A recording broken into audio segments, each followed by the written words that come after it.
ಒಂದು ಕ್ವೆರಿ ಕೇಳಿದ್ದಾರೆ. Let's address that query. So query ಏನು ಅಂದರೆ, I am a beginner in deadlift ನಾವು, starting from 40 to 60 kgs. My body weight is 62 ಅಂತ ಹೇಳ್ತಿದ್ದಾರೆ. So his goal is to get 150 kg in 2026. First question ಏನು ಅಂದ್ರೆ, should I start with wide leg first or conventional? See, conventional ಅಥವಾ sumo ಎರಡೂ work ಆಗುತ್ತೆ. ಯಾವ್ದು ಬೇಕಾದ್ರೂ you can start. Whichever full you are convenient, start with that.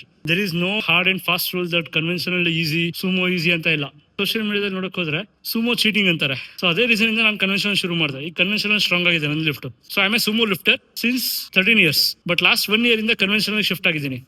So ನಂದು national gold, state record, ಆಮೇಲೆ VTU records ಎಲ್ಲ ಇದ್ದಿದ್ದು ಸುಮೋದಲ್ಲೇ. But ಈಗ ನಾನು ಚೆನ್ನಾಗಿ ಲಿಫ್ಟ್ ಮಾಡ್ತಿರೋದು ಕನ್ವೆನ್ಷನಲ್.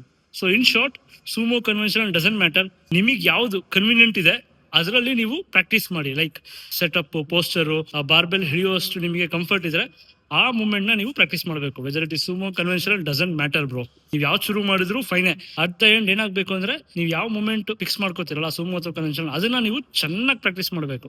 ಆಯ್ತಾ? ನಾನು ಯಾವ್ದ್ರ ಪಾರೇನು ಈಸಿ ಅದ್ ಕಷ್ಟ ಅಂತ ಹೇಳಕ್ಕೆ ಹೋಗಲ್ಲ. ಯಾಕಂದ್ರೆ ನಾನು ಎರಡೂ ಟ್ರೈ ಮಾಡಿದ್ದೀನಿ. ಎರಡರಲ್ಲೂ 250 kg ಪುಲ್ ಮಾಡ್ತೀನಿ. ಸೊ ನಂಗೆ ಏನು ಅನ್ಸೋದೇ ಇಲ್ಲ. ಆಯ್ತಾ? ಇನ್ ಶಾರ್ಟ್, ಅದೇನು ಡಿಸ್ಕ್ರಿಮಿನೇಟ್ ಮಾಡಕ್ ಹೋಗ್ಬೇಡಿ. Just start with whatever you are convenient with.